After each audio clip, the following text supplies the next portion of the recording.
Mark எழுதின சுவிசேஷம் 3ஆம் அதிகாரம் 29ஆம் வசனத்தை வாசிக்கலாம்.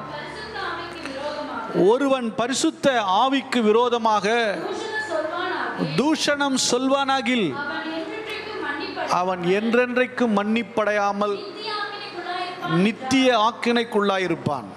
பரிசுத்த ஆவியானவருக்கு விரோதமாக ஒருத்தர் என்ன பண்ணக்கூடாதா? தூஷணம் பண்ணக்கூடாதா? அந்நிய பாஷை பேசுவது அபிஷேகம் பெற்றவர்களுக்கு நல்லாயிருக்கும். வெளியிருந்து பார்க்குறவங்களுக்கு அந்நிய பாஷை பேசும்போது ரொம்ப கஷ்டமாக இருக்கும். அவங்க என்னடா பைத்துக்கார மாதிரி கத்திட்டு கிடக்கிறான். வெளியிருக்கிறவன் ஆண்டவர் அறியாத சொல்லுவான். ஆண்டவருடைய வார்த்தைகளை அறிந்தவன் சொன்னால் அவனுக்கும் பிரச்சனை தான். ஆண்டவருடைய வார்த்தை தெளிவாய் அறிந்து தூஷிக்கிறவங்க இருப்பாங்க. சில ஸ்தாபனங்கள், சில உபதேசங்கள் என்ன பண்ணுது, பரிசுத்த ஆவியானவர்லாம் கிடையாது, அந்நிய பாஷைலாம் கிடையாதுன்னு சொல்கிறவங்க இருக்கிறாங்க.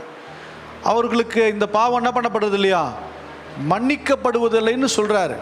ஆனால் அதே விதத்தில் பரிசுத்த ஆவியானவருக்கு விரோதமாக என்றால் வெறும் அந்நிய பாஷை மட்டும் இல்லை, தேவன் செய்கிற கிரியைகள், பரிசுத்த ஆவியானவர் மூலமாய் நடக்கிற அற்புதங்களை அக்செப்ட் பண்ணணும், ஏற்றுக்கொள்ளணும்.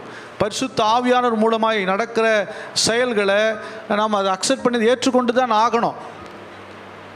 அதை ஏற்றுக்கொள்ளாமல் நீங்கள் அதை கேலியா இப்படியா அப்படியான்னு சொன்னீங்கன்னா அது மன்னிக்கப்படுவதில்லை என்று சொல்லுகிறார். அல்லேலூயா. பரிசுத்த ஆவியானவர் பேசுகிற வார்த்தை அது தீர்க்க தரிசனமானாலும் அற்புதங்களை செய்கிற சக்தியானாலும் வியாதிகளை சுகமாக்குறதாலும் அது பரிபூர்ணமாய் நீங்கள் விசுவாசிக்க வேண்டியதே. அல்லேலூயா, அல்லேலூயா. அதை விசுவாசிக்க வேண்டியது தான், அது அல்ல தட்டக்கூடாது. இப்போ பரிசுத்த ஆவியானவருக்கு விரோதமாய் நிற்காதிருங்கள். இப்போ பரிசுத்த ஆவியானவருக்குள்ளே நீங்கள் அந்த அனுபவத்துக்குள்ளே வாங்க. அபிஷேகம் பெறாதவங்க நீங்கள் அபிஷேகம் பெற்றுக்கொள்ளுங்க. நீங்கள் அபிஷேகம் ஒன்று தரலாம் தெரிஞ்சுக்கங்க, பரிசுத்த ஆவியின் அபிஷேகம் பெறாமல் பரலோகம் போக முடியாது. சந்தேகம் வேண்டாம். அபிஷேகம் பெறாதவங்க டிசைட் பண்ணிங்க, நம்ம எங்கே போக முடியாது, போக முடியாது.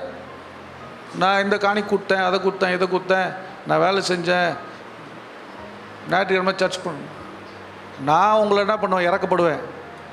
இப்போ அவர் இறக்கமுள்ளவராக இருக்கிறார், இப்போ மனதுருகிறவராக இருக்கிறார். அவர் சீட்டு மாறி உக்காரும்போது அவர் இறக்கப்பட மாட்டார். அல்லேலூயா. அப்போ தேவனுடைய பிள்ளைகள் நல்லா புரிஞ்சுக்கணும். கர்த்தருடைய பிள்ளைகள் பரிசுத்த ஆவியானுக்கு விரோதமாக நம்ம என்ன பண்ணிடக்கூடாது, செயல்பற்றவே கூடாது. உங்கள் மைண்டு எப்படி இருக்கணும்னா, நம்ம வாழ்க்கையில் தேவன் தான் முதல் லக்காக இருக்கணும். எந்த எதிர்பார்ப்பு இல்லாமல் தேவனை துதியுங்கள். எந்த எதிர்பார்ப்பு இல்லாமல் ஆவியில் நிறைந்து விடுங்கள். எந்த எதிர்பார்ப்பு இல்லாமல் தீர்க்க தரிசனம் சொல்லுங்கள். அப்போ தான் பரிசுத்தன் இடைப்படுவார். நீங்கள் ஏதோ கிடைக்குமா, ஏதோ மரியாதை கிடைக்குமா, ஏதாவது பணம் கிடைக்குமா, ஏதோ ஒரு நம்ம வாழ்க்கையில் ஏதோ ஒரு என்ன சொல்கிறது தீர்க்க தரிசனம், அது ஒரு பெருமையான அதெல்லாம் நினச்சிங்கன்னா நீங்கள் சொல்கிற தீர்க்க தரிசனம் நிற்காது, விழுந்துடும். அது அல்லேலூயா, நிற்காது. ஆகவே பரிசுத்த ஆவியானவர் பேசுகிற வார்த்தைக்கு விரோதமாக எழும்பிடாதீங்க. அது பிரசங்கமாகட்டும், அற்புதங்களாகட்டும், இல்லை வரங்களாகட்டும், எதுவானாலும் சரி, அதற்கு விரோதமாக நீங்கள் பேசிவிடாதிருங்கள். அது உங்களுக்கு மன்னிக்கப்படாது இருக்கும். அல்லேலூயா. ஆக்கினையில் கொண்டு போய் விடும். சரியா?